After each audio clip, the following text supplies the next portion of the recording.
Let's go first with Guoyu. I don't know if I pronounced that well. Guoyu RWA. Yeah. So yeah, just give us a brief summary. We'll be All going to right. like every project. Yeah, Yeah, just give us yeah. a brief summary of what you are. Just a brief summary. Sure, sure. Yeah. So this is Sam from Guoyu. Yeah, this is the way we call it in Chinese. It's a Guoyu. Guoyu is an exchange that offer institutions, individuals a one-step solution for asset tokenization, unified cross-chain ecosystem, and liquidity. So, yeah, we promoting deep integration of real world asset and blockchain technology. Let's put it easy this way. So, we are actually bridging the real world asset with the global digital finance ecosystem through a fully integrated process. We're based in Hong Kong, okay? But our HQ is in Hainan. Hainan is in China. It's like the Bali of China, something like that, where a lot of people, a lot of companies start to open businesses there. Yeah, thank you.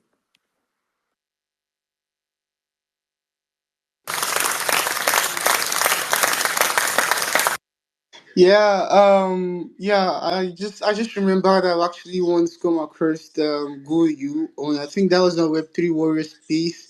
I think the last time I was co-hosting Web3 Warrior, I had a couple of questions for you that day, but I think you were having some bad network connection that day. But I'm glad. I don't know. I think it's you know, we we were to meet. I don't, maybe it's destiny. I don't know, but now you're actually here, and I can actually ask my questions about your real world assets and all of that. So yeah, let's go back to to Goyu, yeah, Goyu, yeah. So Goyu, can you tell us more about your real world assets and tell us more about, yeah, just tell us more about your ecosystem. Yeah, just tell us more about you guys. Yeah. Yeah. Okay. So actually, the Guoyu started in China. Was started in China because of the high demand of so many real businesses that wanted to be tokenized. So that's how it started. And you guys know that like Asia, especially China, Korea, something like Malaysia, Singapore, they are really deep into tokenizing their projects. And China is really big, and so we that was the main drive for us to start. And yeah, we started with China first, and then we decided to move forward, to move to be more international. And the first country where we had first client was Kazakhstan. That was the first country, and we're trying to become more international by. So we joined the international community in on Twitter, I think on September, if I'm not mistaken. And so we believe that social media is one of the ways to connect with the international, partners and to collaborate with people and all that. So that's what we did to go international. And yeah, so that if like the main thing we're doing is we are bridging, as I mentioned, the real world assets with the global digital finance. Okay, the global digital finance ecosystem through a fully integrated process. You can head to our website or our Twitter or Telegram, and you really can see a lot of what we are doing. Later, I would mention the project we have helped to be tokenized. A lot of them, most of them in China, a couple of them more international. As I mentioned, Kazakhstan, Hong Kong. Yeah, thank you. All right. So I think the last you spoke about tokenization. So could you like kindly explain how the tokenization pipeline works? Yes, so it's simple. You can connect with us, as I mentioned, through the website. Okay, through our website or Twitter, all that, and you can deliver your request, and we have a lawyer who will draft and check the real world asset, and some some of our project that we tokenized, the entire process costs around $1 million to be listed in our exchange. And some of them already listed, so you can check them on the website. I think around 4 or 5 already. Yeah. So the entire process goes through the lawyer. Yeah. All right. So thank you for that. But yeah, I would want to like know if there are like should I say if there's a way you actually undo KYC for like global investors, and I also want to know if this is actually licensed, if this is actually licensed under like any jurisdictions, or I don't know if you get me, but like I would want to know if this is licensed, and is there KYC as well, like I said, for global investors? Yeah.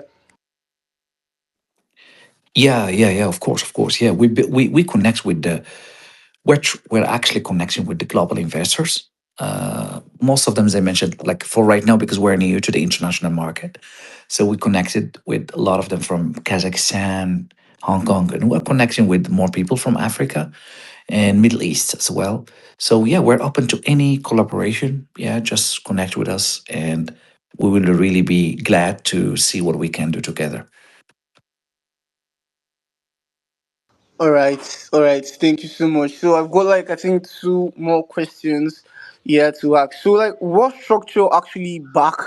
Actually, I went through your website the last time I was on Web3 Warrior Space. So like, what like should I say what structure actually backs all of this these assets listed on the website here? Excuse me, I really didn't get the question. I couldn't hear it properly. Yeah, like Can you? what backs all of like yeah, what backs this assets? Yeah, what actually backs them up? Yeah, because they're real world asset, okay, and so they're backed. Generally, we only work with companies that has really, I would say, some of the companies are backed by the government. And since we just work with most of the companies we work with are Chinese, okay, so we had to go through, the what they call that, the some government process, something like that. In Kazakhstan, most of the companies we worked with are supported and backed by the government, and so that's why I said we go through lawyers to check the asset itself and if it's backed by the government or not. There is a process to go through. You know, All right. So if any of these assets or this company assets gets to like collapse or like gets in like losses, what like happens to like those who actually invested in them?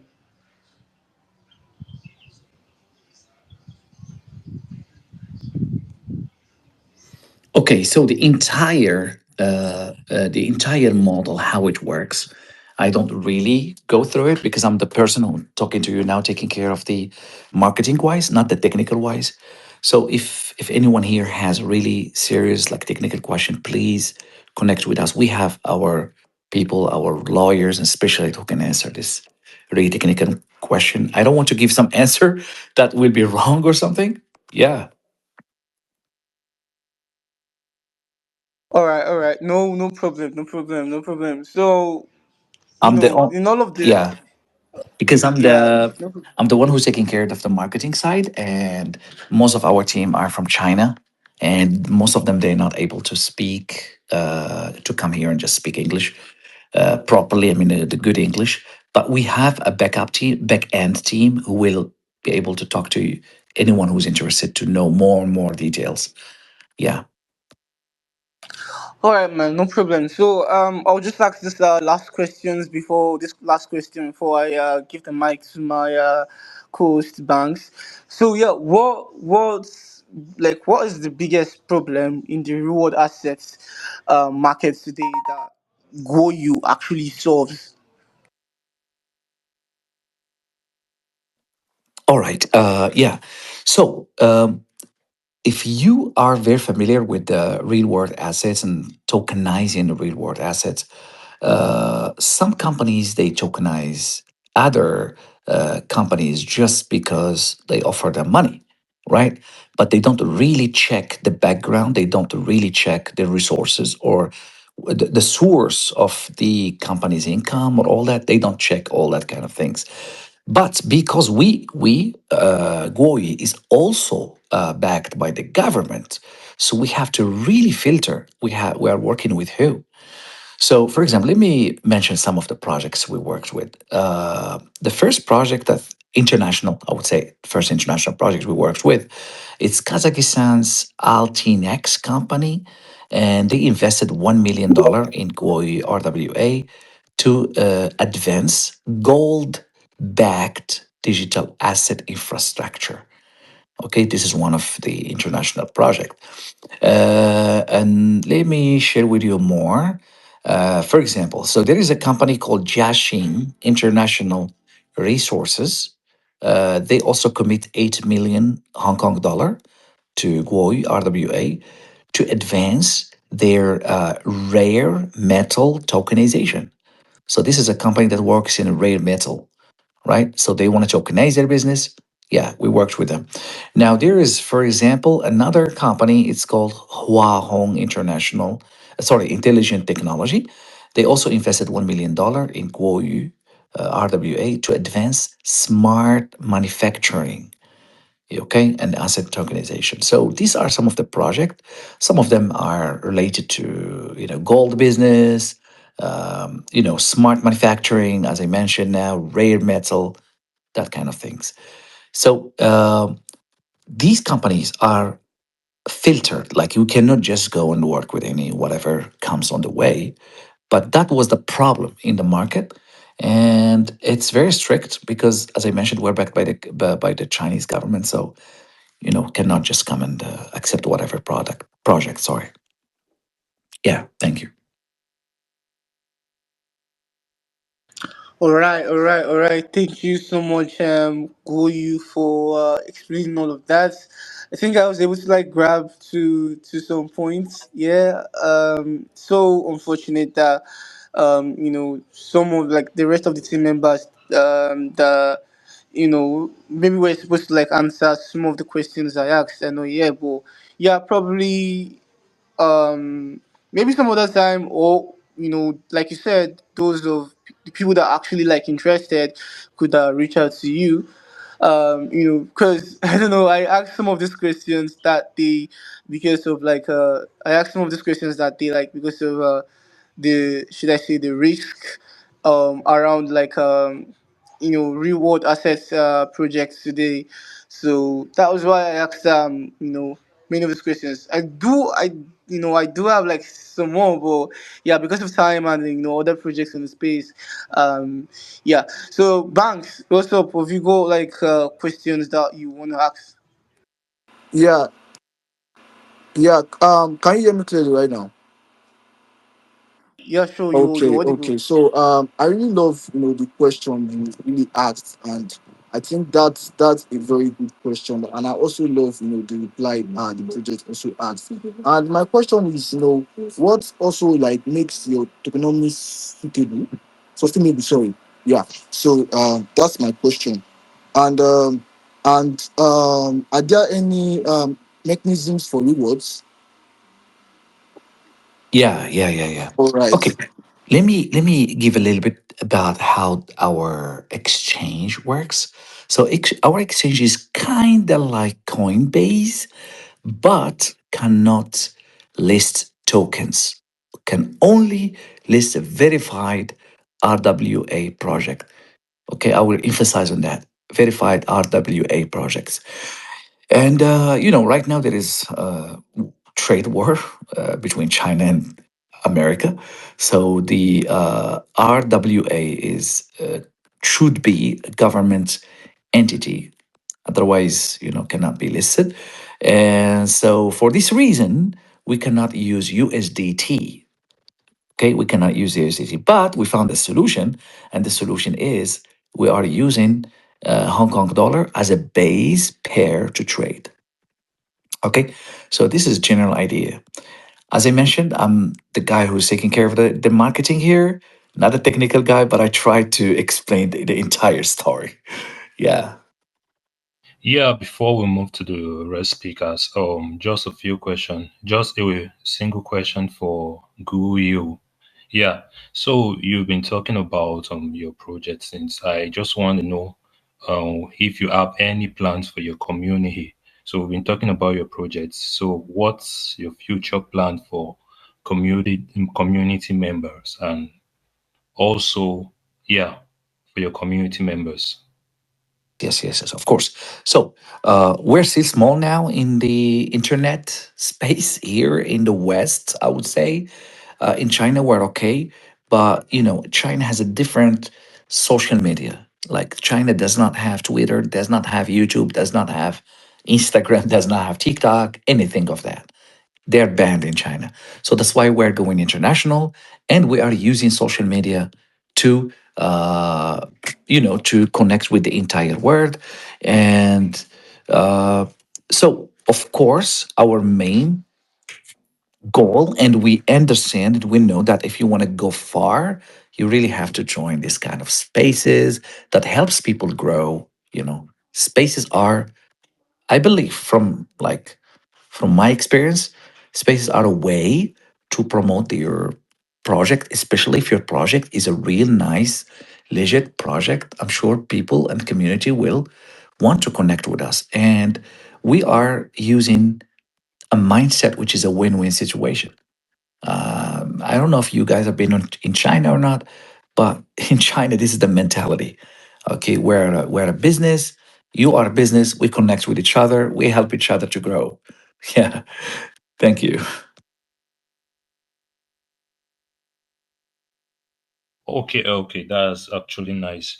But you know, since your project has no more not much visibility in the other countries, do you have any other plan of securing experts in all these English speaking experts to see the affairs of what you'll be building in future? Yes, exactly. So here's the some of the plans we're planning to do. We're planning to visit to connect first with business owners and you know uh, people in the space of the Web3 and all that in the Middle East, in Africa, and we're planning to visit there and just maybe make some events over there so we can promote what we are offering. Yeah, and if there are some Web3 exhibitions and all that stuff, so that's some of the plans we have. All right, that's nice. I asked because these are actually part of the things we do on the space. So we can actually discuss and see from there. Yes, So, please, please, nice, and nice. yeah, Okay, please, let's connect okay, and please explain us when we connect together. Please explain us how we can do all that. Thank you so much. Thank you. okay. Oh, that's nice. Oh, Lord Vibe, you can go on. All right. I think that is actually a good thing you actually asked them because yeah, in case of I don't know, some people might actually like get on some spaces and they might actually like get angry and stuff like that. That maybe some of their questions were not like answered. Just because of transparency. I guess yeah, just because of transparency. So I feel that part should actually be like sorted out, yeah, so you don't get some breakdowns like this next time. But yeah, thank you so much, Goyu, for being here.